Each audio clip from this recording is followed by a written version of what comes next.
All right, good morning, everyone. My name is Vince Nardone. We're going to be talking about embezzlement in a dental practice. First of all, I want to thank Dr. Cottle for giving me the opportunity to speak with you. I have done this over a number of years now in terms of the embezzlement. Typically, of course, it's in person. We're not in person today. I'm sitting here in Dublin, Ohio, in my office, talking about embezzlement. So it's an interesting time for all of us right now. So hopefully you enjoy this discussion. It's I think a pretty impactful discussion regarding embezzlement, and no more today is cash flow more important. If you think about dental practices for a moment, who would have ever thought that during a pandemic, we would get an order shutting down dental practices, cash flow coming to an immediate stop. How are we going to pay for our employees, our team, our talent in our office? How are we going to pay our own personal expenses, our mortgage, business expenses, lease payments, anything else that we have to pay for on a regular basis for the dental practice? If you didn't think of it before, a dental practice is a business. Yes, you have patients. Yes, you're involved in healthcare. But at the end of the day, it's about cash flow. And cash flow is king. In this particular instance, embezzlement also impacts cash flow and can have a significant negative impact on the cash flow. And it's a real issue. So we're going to kind of work through that. I'm going to show you a video, maybe a few articles if I get time to get to those. But I'm kind of work through the concept and discussion of embezzlement. I'm going to pull up a PowerPoint presentation and share that with you. So give me a moment to pull that up here and make sure I get this up here correctly.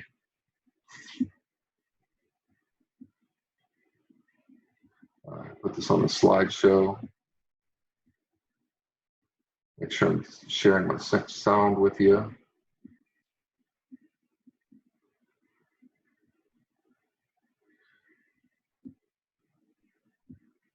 All right, so everybody should be able to see that now. And so a little bit about myself first in terms of the background of why I'm up here talking about embezzlement. Well, I'm a healthcare attorney. I work with dental practices on a routine basis on things of like M&A transactions, so buys and sells of dental practices, labor and employment issues, handling associate contracts, drafting employment contracts for the associate, negotiating those relationships, dental board matters, anything really related to a dental practice, we get involved in. The tax and business planning side of it, and certainly embezzlement in a dental practice. And the reason I really like the embezzlement discussion is before I was an attorney, I was an FBI agent, and I focused in the white collar area. And when you focus in the white collar area, whether it's healthcare fraud, securities fraud, maybe getting involved in some tax fraud matters, it's all about tracing the money, identifying the wrongdoer, tracing the money, and ultimately what was the final destination of that money. Really, embezzlement is no different. So we're going to talk a little bit about that, some of my experiences in that particular area that transition over well in terms of this particular topic for dental practices and the embezzlement matters that we have got involved in for our dental practices. We're going to talk about real issues impacting real dental practices. And the reason I say that up front like that and emphasize that is recognizing that this is a real issue. So it's not something that we're just kind of talking about some theoretical impact, something that will never occur, something that will never impact you or one of your colleagues. I can tell you right now, it absolutely will. No matter what statistics you look at, you're going to see statistics online, some that say during the career of a dentist that owns their dental practice, maybe 50% of those dental practices in some way will be embezzled from. Is that an accurate statistic? I'm not exactly sure. Nobody has really come back and said that they can absolutely say it was 50% or 40% or 70%. The Justice Department says overall businesses, not just dental practices, 80% of them over time will be embezzled from an employee. So what I do know is that it absolutely happens. I've been involved in them. We're going to show you some videos, numerous articles, and some examples of how that occurs. There's economic and emotional cost involved here. It is real. The docs that have been impacted by this, I can tell you it is real. I have a phrase here at the bottom that I like to talk about. Past behavior is a good indicator of future behavior. As a young FBI agent, I had a mentor, and that mentor always talked about this, is if you really want to understand what someone's going to do in the future, you first have to understand what they've done in the past, because that's going to help you indicate and identify how they're going to act in the future when you confront them about their wrongdoing. So past behavior is a good indicator of future behavior. So what would we do back then? Well, you would surveil them. You would be by their house when they wake up in the morning. You would follow them. You would see where they're going in the morning. Are they stopping at Starbucks? Are they going to church? Where do they go each and every day? What are their habits? Understanding that background helps you determine how you're going to approach them and how you're going to handle that investigation. Well, it's no differently really here, in that we're looking at building a team, bringing on good workers, good employees, talent in the office. You spend a lot of time working on that, so you want to try to hire the right people. So this is part of the consideration, is understanding who embezzled and who embezzles. What type of folks get involved in that? So we're going to work through that as well. We're going to define embezzlement. We're going to understand the criminal mind. We're going to identify how they embezzle. How do we deter them from embezzling in the future? Preventing and minimizing, investigating, and then punishing the wrongdoer, the embezzler. All right, so I'm going to stop this screen for a moment and share another screen with you just to show you one video. So I'm going to go back and forth here a little bit. It'll take a minute or two. Hopefully I do this right. So let me stop sharing this one, and I'm going to pull up another screen. Make sure the audio's on. All right, here we go. She took care of me basically like a mother. Dr. Christian H. Pilgrim has known his former assistant, Ellen Chidester, for about 25 years. I trust this lady so much that I never looked at the credit card statements. A mistake he didn't know he had made until his staff happened upon some odd charges a year after she left. It said, have you been making any purchases to Dress Barn and Clinique? Into that, I said, no, I have not. The absurdity became less funny as all of the charges Chidester allegedly made came under scrutiny. There were so many and so few actual business expenses. 3 months of going through credit card statements. Every day they would come in and say, Dr. Pilgrim, guess what we found? Guess what we found today? Did you know what you paid for today? They showed Chidester allegedly used Dr. Pilgrim's card to buy tickets to go to Disney World, clothes and wedding expenses. She even went as far as allegedly paying an electricity bill. The staff could only access charges from 7 years back, and they left out suspicious charges if they couldn't find the receipts for proof. We couldn't even get a hold of the Walgreens receipts, but there were thousands of dollars every December in Walgreens. They also say Chidester overpaid herself in payroll. All told, they say they can prove she stole about $70,000 from the practice.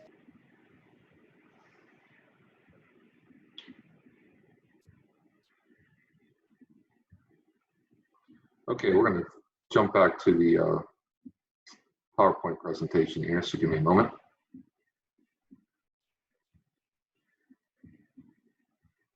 All right, so that video, and I have a number of other videos, but I think I'll just share that one with you for right now.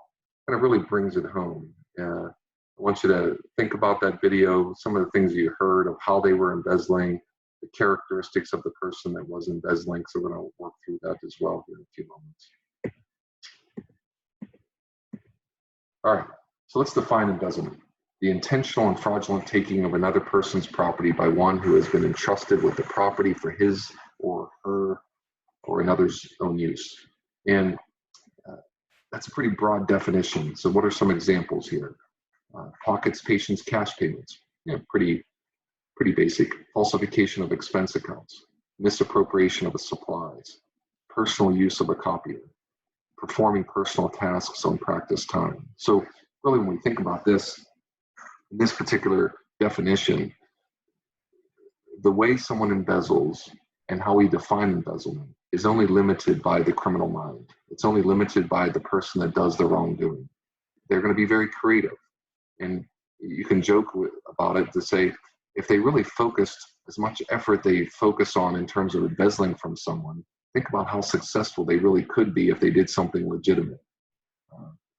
They get involved in some pretty complex schemes on how they embezzle from a dental practice. I mentioned here at the bottom, performing personal tasks on practice time. Remember that you are paying them to work. And I don't want it to come across the wrong way, but again, you're paying them to work for you and for your patients. So when they're working, they should be working for you. They shouldn't be on the internet. They shouldn't be texting someone. They shouldn't be making phone calls. They get paid on an hourly basis generally. And during that hour, they should be working for you. One of the statistics I always talk about, and I bring this up in a number of different ways, not just in the embezzlement matter, but when you think about just your efficiency, your production per hour, actually as a dentist and when you're performing dental services. When we look at 12 minutes per day, if we waste 12 minutes per day, that adds up to about 1 week of vacation during the year. So just think about that for a moment. 12 minutes, 1 week of vacation.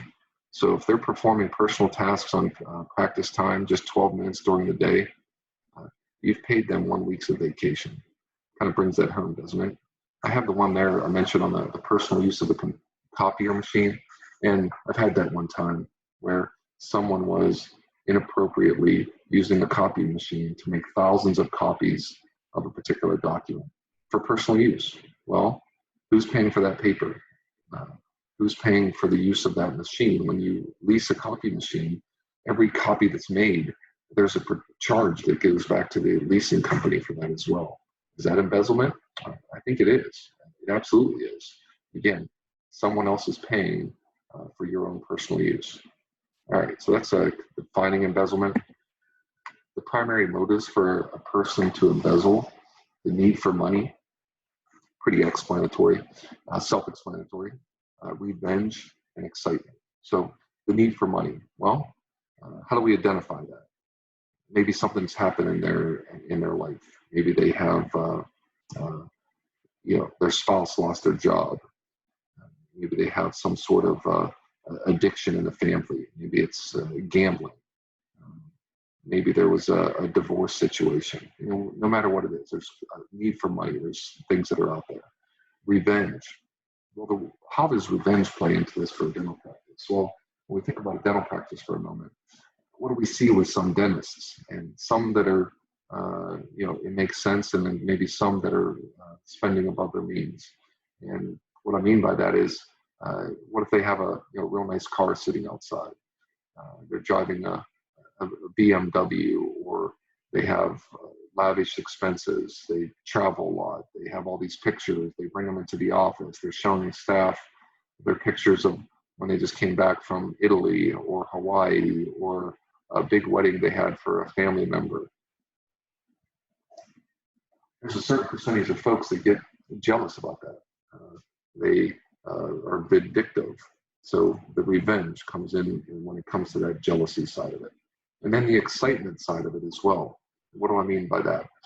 Well, sometimes wrongdoers, they get excited. They like the idea of the potential, the risk of getting caught, and it drives them. I had an individual, a friend in college, that was very well off.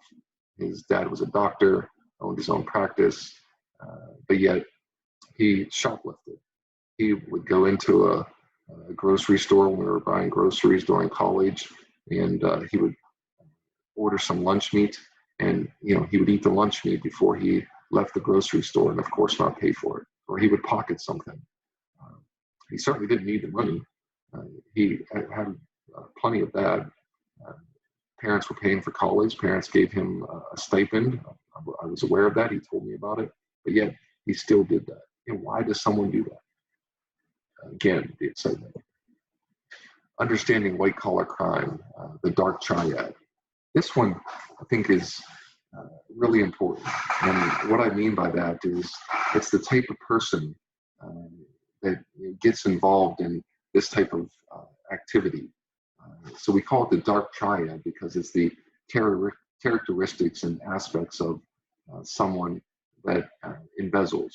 And the one I want to focus on mainly is the narcissistic behavior and the lack of caring for another. So when we think of, there was a Wall Street Journal article a while back on that, when you think about the characteristics of somebody, and they referenced it as the dark triad because of 3 specific characteristics, but the main 2 being the narcissistic behavior, the not caring for others' well-being, and the willingness to really harm them and not care twice about how they harm them in that particular instance. So when we think of an embezzler, that's who we have here. It's someone that's only thinking about themselves, what they can do for them today, what's important to them.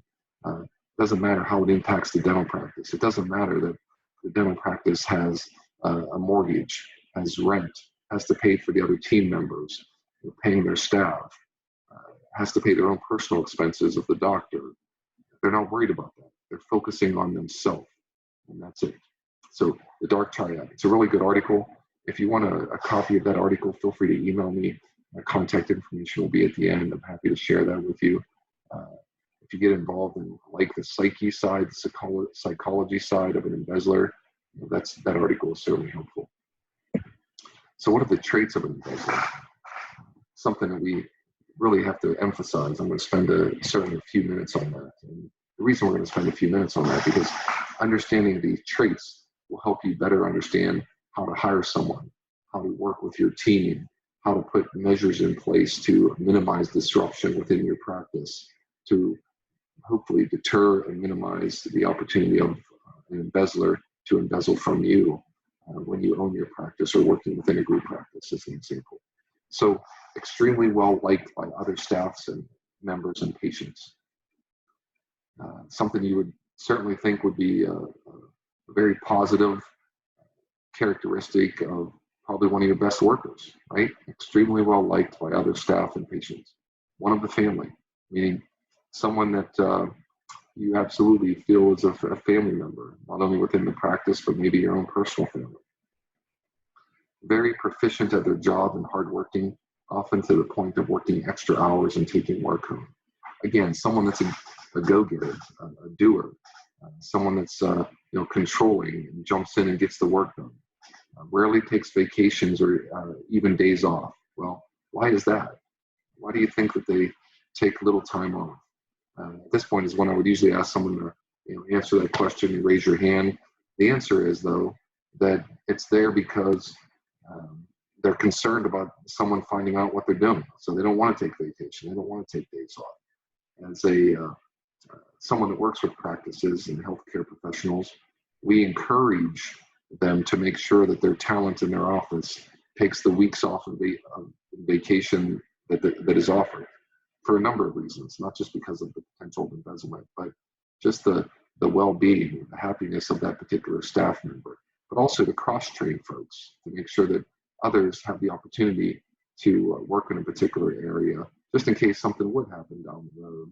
If someone got another job and moved, whatever it could be, you need to be able to cross-train and see people coming into the office. You want people taking time and taking breaks and coming back happy, rejuvenated, ready to work. Another characteristic, giving responsibility for numerous functions related to handling practice finances, including patient payments and accounts, bank deposits, and balancing and reconciling the practice checking account. This is the one I would call putting their hand in the cookie jar, right? Now that they have control of the finances or involved in all of the aspects of this, it gives them the opportunity to embezzle from you. They take control of their area of responsibility, protect the possessive of their turf. A few others, extremely defensive when questioned about irregularities, and always has a good and plausible excuse for missing funds or imbalances, living beyond their means and their salary level. All right, so before we move on from that one, those characteristics are the characteristics mainly of someone that's also a very good employee. So how do you distinguish between the two? It's difficult. When you go through an interview process, maybe you interview the person once, twice, maybe even 3 times. Maybe even put them through a personality test. One of the popular ones out there is the Enneagram. Certainly one that I think helps drive and identify who that person is and what position you're hiring them for. It's a good opportunity to really understand that individual. But even after all of that, you still may not know, because again, a lot of these characteristics are characteristics of your best employees. But knowing these characteristics, knowing some red flags, and putting systems and structure in place will allow us to minimize that disruption. Also, when we think about those characteristics, who are the ones that are actually embezzling from us? If you go back to the video that I just showed you a few minutes ago, I can show you another 5, another 6, 7 videos. It is typically a middle-aged female. And there's a reason why they have the phrase, and I'm not going to say this exactly correct, but there's a rise in pink-collar crime. And the impact of that generally is a middle-aged, and really it's a middle-aged white female. So the photo that I showed you in the video that I showed you of that particular individual, for whatever reason, I have really no idea why, but we're typically dealing with a middle-aged female that's involved in that embezzlement. Maybe that's just because we have a large percentage of females that work in the dental industry, not only on the doctor's side, but certainly on the staff side. Maybe that has something to do with it. But that embezzlement is broader than that, outside of dental practices where you have a lot of males working as well. So not sure, but again, just something to be aware of going down the road. All right, how do they embezzle now? So we've identified what is embezzlement. We've identified the characteristics of embezzler. We've talked and looked at a video about some examples of how they embezzled. So here's some additional examples. Petty cash. Most dental practices have some form of petty cash, whether it's $200, $300, $400, $500. Whenever something is needed and you have to run out, maybe you're grabbing lunch for the office. Maybe you have to buy some supplies, whatever it could be. If you're not properly tracking your petty cash and you have systems and structure in place to track that on a regular basis, it's really easy for that petty cash account to be missing at some point. It doesn't have to be a significant amount. It could be $1 here, it could be $5 here, it could be $10 here. Typically, when someone embezzles from someone, they start off small. So it may be $1 to buy a candy bar out of the vending machine, and then no one questioned it, no one brought it up. So next time it's, hey, I need $5 to grab some lunch. No one questioned it, no one brought it up, and now all of a sudden it's $15 or $25 or $100, and now I'm actually looking at the credit card, and now I'm not just the petty cash. So we have to have systems in place. Cash payments. An example here: a patient pays $100 in cash for treatment. The front desk person deposits the $100 in her purse rather than the practice's bank account. How does she get away with this? Well, we've had this one. We have video cameras in a dental practice. You could see a particular staff member that would take in cash payments. She would take those cash payments and slide them in a drawer, and then later in the day, take that cash out of the drawer and then leave. How does she get away with this? Well, you adjust patients' accounts. Maybe you show it as paid. Maybe someone's not doing a bank reconciliation to match that up. Maybe there was some form of a credit or a write-off on the account. So we're going to talk about the ways that they cover that up and the things that you need to be doing to be careful about that to ensure that that doesn't happen to you. Shortchanging or altering transactions, kind of similar to those cash payments. Stealing statements. What am I meaning by that? I'm talking about the invoices. One of the best ways to ensure that you don't have any embezzlement is to make sure that you send out timely invoices to your patients, because those patients, I can tell you, are absolutely looking at their invoices. And if there's any irregularities, they're absolutely catching those irregularities on those statements. And that's certainly one of the lines of defenses, is making sure that we send out timely invoices, even if there's no amount due. So they owed us $100. It shows that it's been paid, and now they have a zero balance. Send out the invoice showing a zero balance and that it's been paid. If they didn't pay it, most of the time they're going to follow up with you and say something about it. Not all the time, but they may. And if they say, hey, this shows us that I paid this and I haven't paid that, well, maybe something happened. Maybe that cash payment didn't go out. So maybe there was some adjustment and it relates to some other payment from another patient, and that other patient had money taken from them. And so again, irregularities, get the statements out. Falsification of expense accounts, another easy one. Think about that for a moment. If we have vendor ABC company, and if you're not looking at who the vendors are on a regular basis, you may not realize that there's a false account set up. And really that ABC company is one of the staff members' spouse's accounts and spouse's business. And they're paying the expenses of that particular business that of course are not related to the dental practice. Forged signatures or checks, certainly pretty easy to do. I still see it today where some dental practices have a stamp for the signature of the doctor and they just stamp the checks. Well, not a good idea, right? Checking that, making sure that we don't have a stamp for our checks, and really making sure that we don't even have the checks in our offices. The best way to handle that is to make sure that we use electronic checks and that there's only certain people that have access to the bank account and that the doctor ultimately has to approve those checks. So as an example, we can have it set up with an outside bookkeeper. That outside bookkeeper is the one that writes the check, and they write it electronically. But for the check to be approved, that bookkeeper has to send the transaction, a list of those transactions, and a copy of the invoices to the doctor. The doctor then has to review that. She then goes onto the bank account and has to approve each of those checks before they actually get issued by the bank electronically. There's a system in place to ensure that we have checks and balances, to ensure we do not have forged signatures or forged checks of any kind. All right, lapping. This is a good one, and it's a complicated one. It's one that requires the employee to never take time off. The idea here is it's basically a pyramid scheme that they come in, patient number one, and you can look at the example there, but I'm just going to paraphrase from that. Patient number one comes in, pays $100. You decide, I'm going to pocket that $100. Patient number two comes in, pays $200.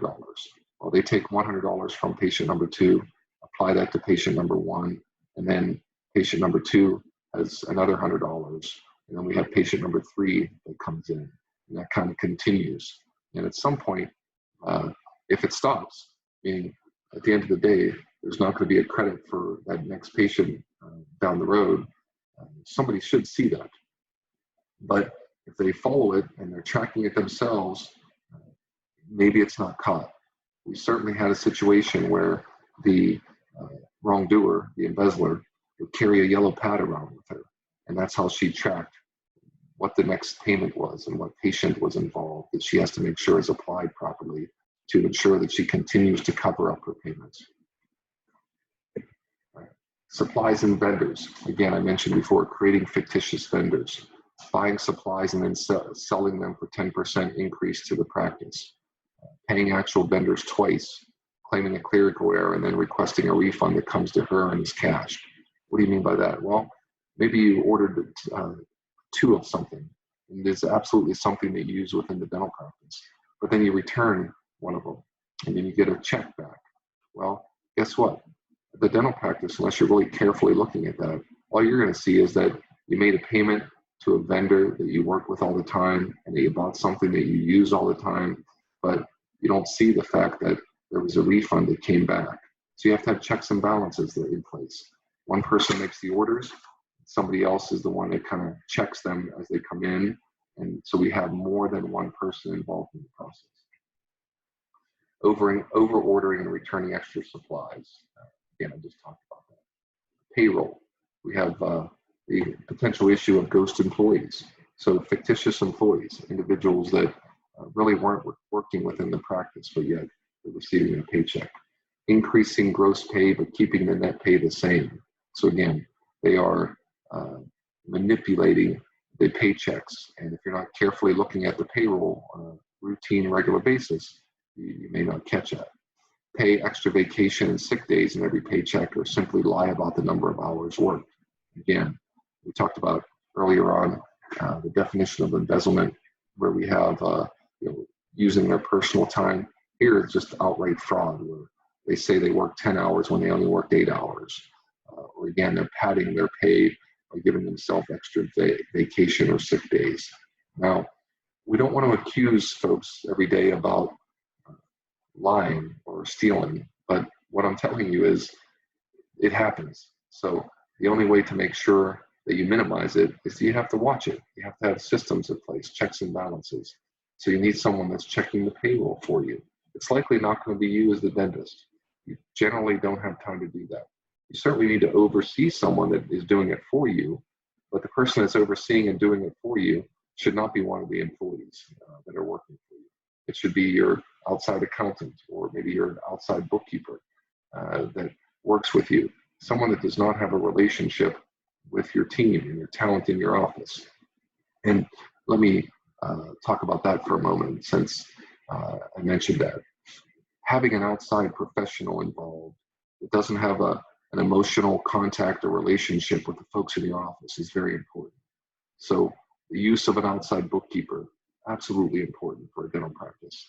You can have a bookkeeper for $250 to $300 a month that handles your payroll and that handles your bank reconciliations, and that is looking at and questioning things in terms of your payables on a regular basis. You would then have that bookkeeper work with your accounting firm that's also outside. So as a team, they're looking for those potential issues of what's occurring within your practice. They have no loyalty to the staff members in your practice. They have loyalty to you. All right, very important. Dental insurance fraud, false claims, inflated claims, billing for services not performed. Absolutely happens. Unfortunately, we've seen dentists do this as well, getting involved in insurance fraud. We've had those cases before, and we'll have them again in terms of the dentists, but it occurs at the staff level as well. Credit cards is a big one. So, good example. We have a Capital One credit card for the dental practice, and the employee goes out and gets their own Capital One credit card, and that employee starts paying their monthly bills for that Capital One credit card. The doctor on a monthly basis looks at their American Express statement, their Capital One statement, and looks at their bank reconciliation. If they're not looking at it closely to match up the numbers, all they're seeing on their bank reconciliation is a payment for a Capital One credit card. Well, if we have a Capital One credit card of $25,000 to $30,000 in expenses on a monthly basis, which is pretty easy to have in a dental practice, pretty routine numbers. If that employee is spending $2,000, $3,000, $4,000 a month, how are you going to catch that? Is it easy to catch that? Not if you're not looking at it. Now, what happens over time is the embezzler, the wrongdoer, will get greedy. So as I mentioned earlier about the petty cash, and you start off with $1 and then $5 and then $10 and then $20. Well, it happens with much bigger numbers as well. It starts off with $100 and then $1,000 and then $2,000 and then $7,000. So we had an embezzlement here right in Dublin, Ohio, where the employee took a little over $300,000 over a period of months from the dental practice.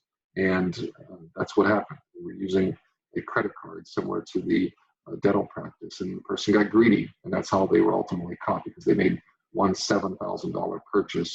They jumped out to the accountant. They looked at it and found out this wasn't related to the business. And then when they started looking at this further, figured out, wait, we got a problem. So that's how it happens. If they don't get greedy, if she would have kept it at $100 here, $300, $1,000, she may never have got caught. It's kind of scary, right? She may have been still doing this as we sit here today. Computer crime, managing patient accounts. The possibilities are, again, only limited by the employees, the wrongdoers' imagination of how they're going to manipulate those accounts falsify those accounts. And that's why, again, we have to have procedures in place to identify and understand who can make adjustments on the accounts, making sure that we have the audit trail on for our computer software that we use so we can see who's actually making changes on the accounts. Everybody has their own password. Everybody has to use their own password. You can't share the computer. If you leave the computer, you have to sign out, log out, so that the next person has to sign in using their own password. We don't share each other's passwords with each other. Again, I recognize that a lot of times dental practices, we look at each other as family members, but guess what? Family members steal as well. Okay, additional common fraud related to patient records here. Patient statements that do not reflect existing credit balances. Patient statements that show proper credit balances but are never mailed to the patients. All credit balances are deleted when the account is inactive for 1 year.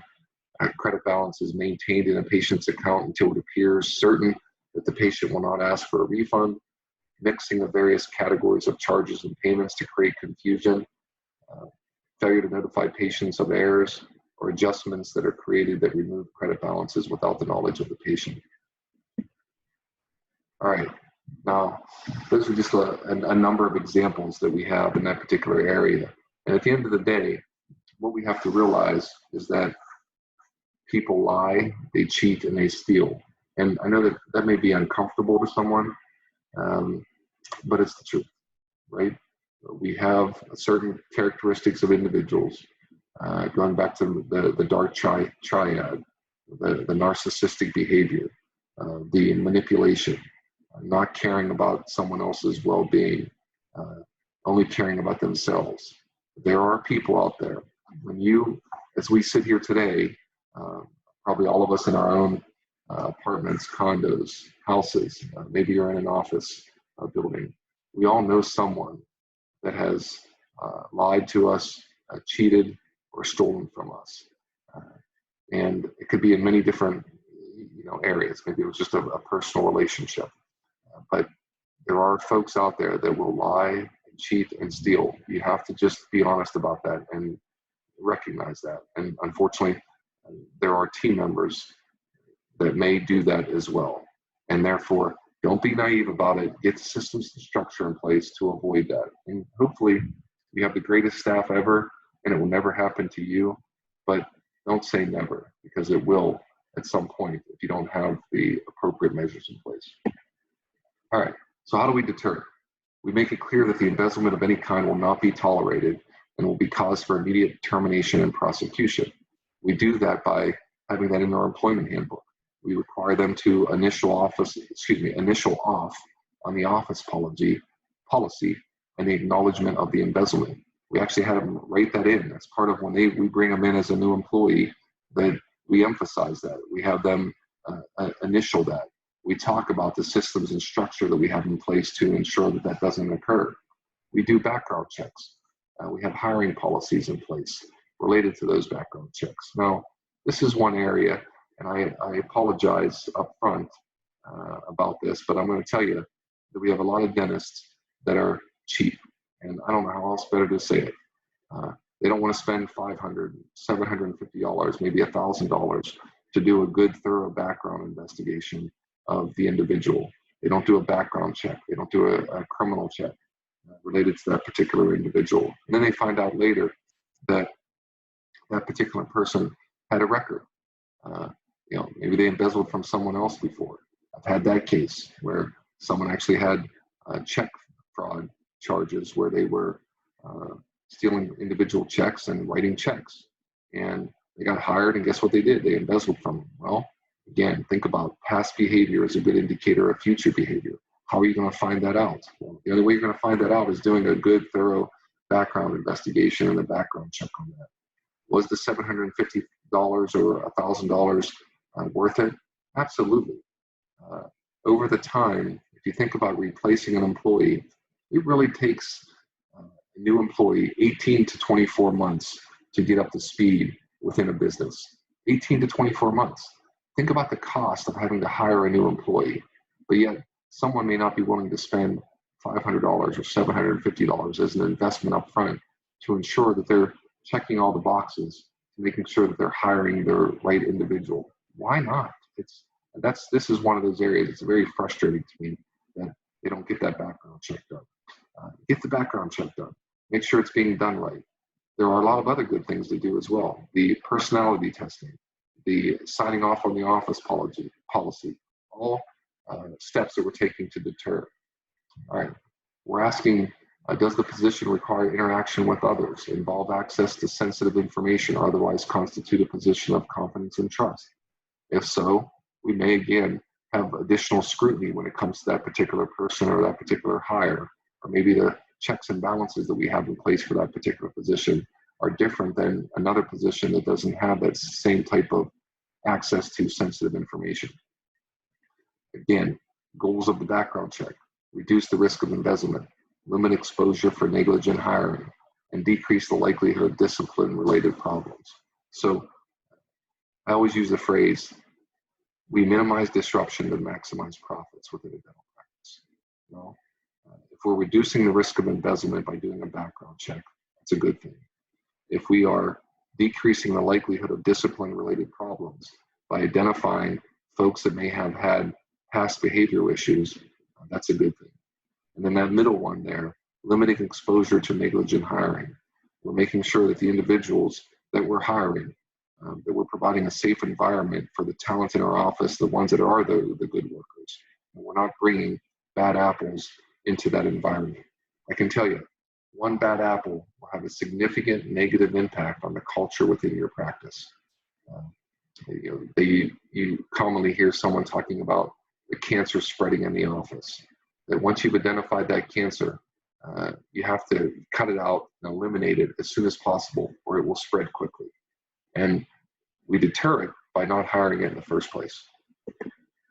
Scope of the background check, I go through that a little bit. Former employers, education, government databases, consumer credit agencies, personal references. We have to be careful. There are certain laws, federal and state laws, that we have to follow related to that. So you want to do it the right way, but it can be done. As I mentioned before, there's some restrictions. The Fair Credit Reporting Act, the EEOC gets involved in certain prohibited background investigations on how they're done, so we have to be careful about that. We want to make sure we get an information release waiver and indemnity from the employee. All right, so how else do we deter? Well, we put monitoring systems in place. We prevent and minimize, right? So I'm going to start moving a little bit quicker here. I know that we don't want to go over a certain period of time, so I'll work through these next few slides, but all of it very important. Monitoring system, petty cash, accounts receivable, comparing invoices. Again, I mentioned up front that the Department of Justice has said that 80% of the nation's employees will steal from their place of employment when no active monitoring system is in effect. So monitor your petty cash, your accounts receivable, looking at your invoices. We have checks and balances in place. We separate employees' duties such as cash management. I'm going to stop right here for a moment. If you think about the practice of dentistry, right now we're really focusing on becoming the best at what we're planning on doing for the rest of our career, right? Being a good clinician, being good with our hands, right? Increasing our production per hour, making sure that we can do certain types of procedures, certain profitable procedures, taking care of our patients. Yet there's this whole world out there about operating a business. And this is one tiny aspect of that, which is preventing embezzlement within your practice. Yet there are so many things that you have to do related to that to ensure that that occurs. So take your time. We talk to associates all the time that want to come right out of school and jump out and buy their practice. Well, great. If that's you, go do it. But there's something to be said about going to work for another practice, spending 5, 6, 7 years, becoming a fantastic clinician, and then also learning the business side of that. So when you are ready to buy your practice, you have a lot of these experiences in place already, and perspectives that allow you to kind of transition smoother than right out of dental school. So just an aside for a moment, but there's a lot of things that you have to know and a lot of things that you have to do. And unfortunately, we can't learn it all during school. It'd be great. I know that Ohio State would love to have the opportunity to teach more when it comes to the business side. But unfortunately, there's only so many hours in a day, and so many hours during a semester, and so many hours during the years that you're in dental school. So let me get back to this. Checks and balances. Rotate personnel who handle cash transactions and cross-train employees. Require vacations. Have another employee perform that person's job. Be aware of employees that are overly protective of day sheets, ledgers, or computer records. And then closely monitor accounts paid with cash. Cash and check controls. Have a small petty cash. Balance it with receipts. Require receipts. It's not that hard. Cancel checks mailed to the home or reviewed online. Do not have that coming into the office. Sign all checks, no stamps. Or again, do it electronically where you have to sign electronically. Limit the owner as the sole endorser of the checks for deposits, and stamp checks immediately with deposit only. Again, requiring those checks to go right into the bank account that day. And don't wait till the end of the week. You get a check on a Monday, it needs to be deposited Monday night, not Tuesday, not Wednesday, not Thursday. We have the ability to deposit checks electronically, and we should do it on a routine basis once a day. Just has to happen. Now, we of course would want to encourage folks to pay online, maybe use a credit card, however else they want to pay, to ensure that we get that payment quickly, and or pay with cash. But that still has to be deposited as well. So those credit card payments certainly helpful. Sign checks only when supporting documentations are attached. So that's for expenses. So we have expenses. We want to see that we actually have, that's a legitimate expense before we just write that check for that. Reconcile your deposit dates and the amounts. So if you want to avoid that $100 in cash not being pocketed into the employee's pocket, well, we have to look at your date sheets. We have to look at your daily deposits. We have to match that up with the services that were performed, the procedures, the appointments that we had. What were the amount of the charges, what was collected, and what ultimately ended up into the computer software. So reconciling those deposit dates and the amounts, doing the monthly reconciliation of the bank balances, looking at the daily deposits and making sure that those daily deposits occur.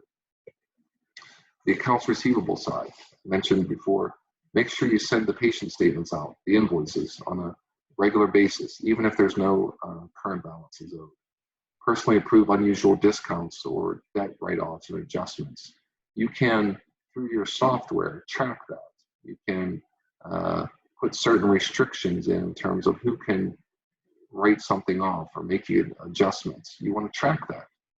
Review all aged accounts on a regular basis. Get information on a regular basis, including your daily, weekly, and monthly billing statements. So as you can see, it's not about just performing dental services. You have to be involved in your business. You have to intimately understand it. Now, I get the fact that you can't do everything. We have to have other people doing some of this for us, but you certainly should be overseeing it. So again, working with the outside bookkeeper, looking at and working with that person on the daily, weekly, and monthly billing statements, or the monthly expense listings, or the regular samplings of the daily ledger sheets. You're doing some of that. Your outside bookkeeper is doing some of that. You're not having your staff do it. That's another one of the mistakes, is we see dental practices maybe using a dental assistant or a hygienist or someone at the front desk that is doing this for them. Well, they may be the ones that are involved in the embezzlement. But even more than that, that's not what their best utilization is. That is, if I have a dental assistant, I want to be using them on the clinical side. If I have a front desk person that's making phone calls to ensure that we have a full schedule, that's what I want to be using them for. I don't want them being involved in my accounting or my cash. I want my outside bookkeeper to be doing it. I'm going to oversee that. I'm not going to have my staff doing that and wearing several hats that they probably shouldn't be wearing. Purchase and supplies. Again, separate the responsibilities. Invoices should be carefully matched. Verify vendors actually exist. Scrutinize returns and refunds. The payroll fraud. Use an outside payroll company. There are numerous payroll companies that will handle your payroll for you. If you have that payroll company in place, you have your outside bookkeeper in place that's looking at that, and then you have someone in the office that's sharing the payroll with the outside bookkeeper and the payroll company. we're going to minimize, we're going to limit the opportunities for potential fraud in that particular instance. I mentioned the day sheets, and we're kind of working through the day sheets as well. Just checking my time here to see how that's going. All right, focus on the day sheets. Something that should be done at the end of each day anyway, making sure that your charts are up to date for each patient that you saw, looking at the day sheets and matching that up against the chart. That's one of the things when we talk about dental board matters for a moment, that when there's a complaint about a dentist and the complaint comes in, likely not a legitimate complaint, meaning there's a lot of complaints made that someone's upset about something that the dentist did absolutely correct, and there's no wrongdoing. But what happens a lot of times is when the board looks at it, the dental board, and they look at a patient chart, well, they're potentially going to find something else.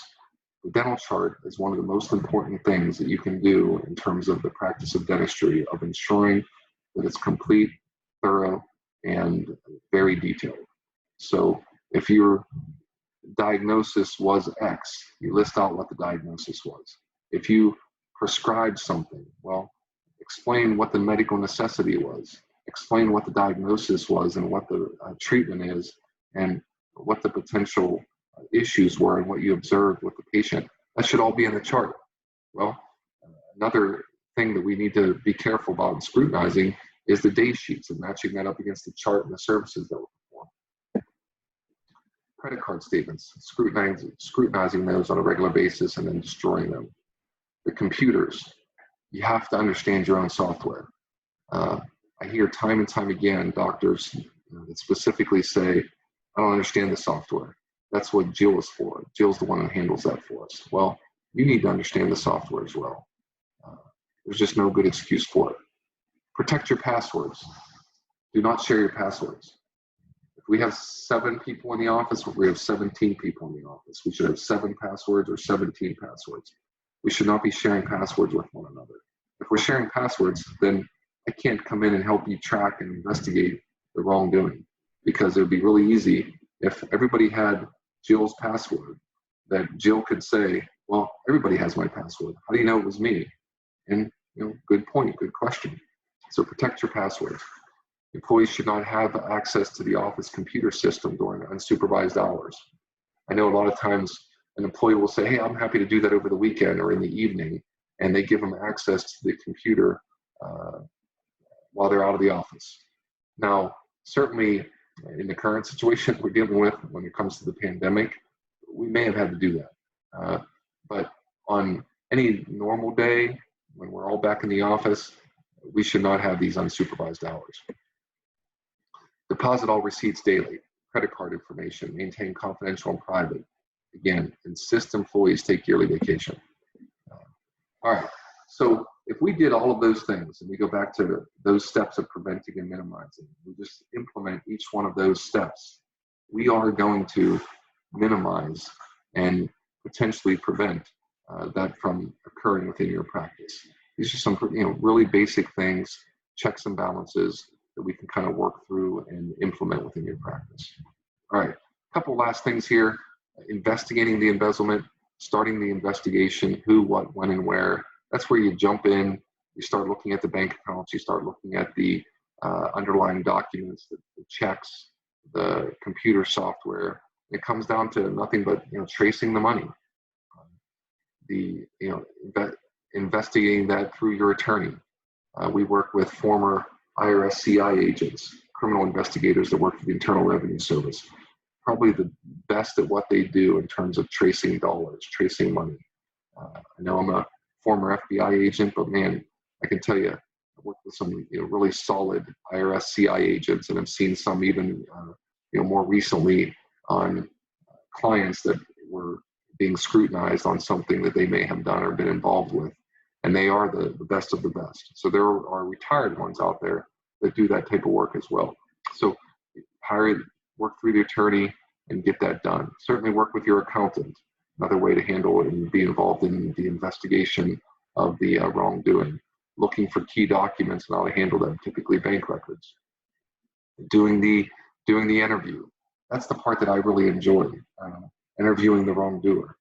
Being involved in trying to elicit incriminating information from that individual that doesn't want to share it with you. But the only way that you're going to do that is when you have good records in place that you can put in front of them and say, hey, there's no explanation for this other than what we already know. So let's talk about that. So again, handling that investigation, but it's expensive. It's certainly a concern for most practices. So why? It's one of the reasons why some dental practices choose just to let it go and think, I can go ahead and just work harder and make more money. Well, if we have certain things in place, like insurance to cover it, like measures to prevent and minimize and deter, we may not have to get to the investigation side. But if we do, there is insurance. It's called employee dishonesty insurance, and some people call it theft insurance, and there's a number of other terms, phrases that are used for it, but it's part of your business insurance. Generally, there's a $25,000 in coverage. Most dental practice embezzlements are much more than that. It's very cheap in terms of increasing that to $1 million of employee dishonesty insurance, theft insurance, whatever you want to call it. Get the insurance. That insurance is going to cover the investigation. It's going to cover your professionals. It's going to cover the potential loss of the monies as well. You absolutely have to have that in place. All right. Reasons dentists suspected embezzlement. So these are specific examples of dentists that were interviewed and why they suspected some irregularities. And so I think these are really important. So I just want to go over each one of these bullets.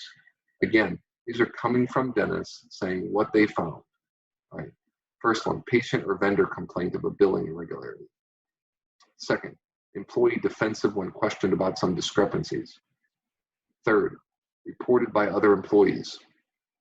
4, accountant or auditor noticed irregularities. 5th, employee overly protective of work area and responsibilities. And then the next one, the employee left or was terminated from the practice. A few others, employee resistant to giving up or sharing responsibility, employee living beyond their means. Practice management software audit trail identified the issue.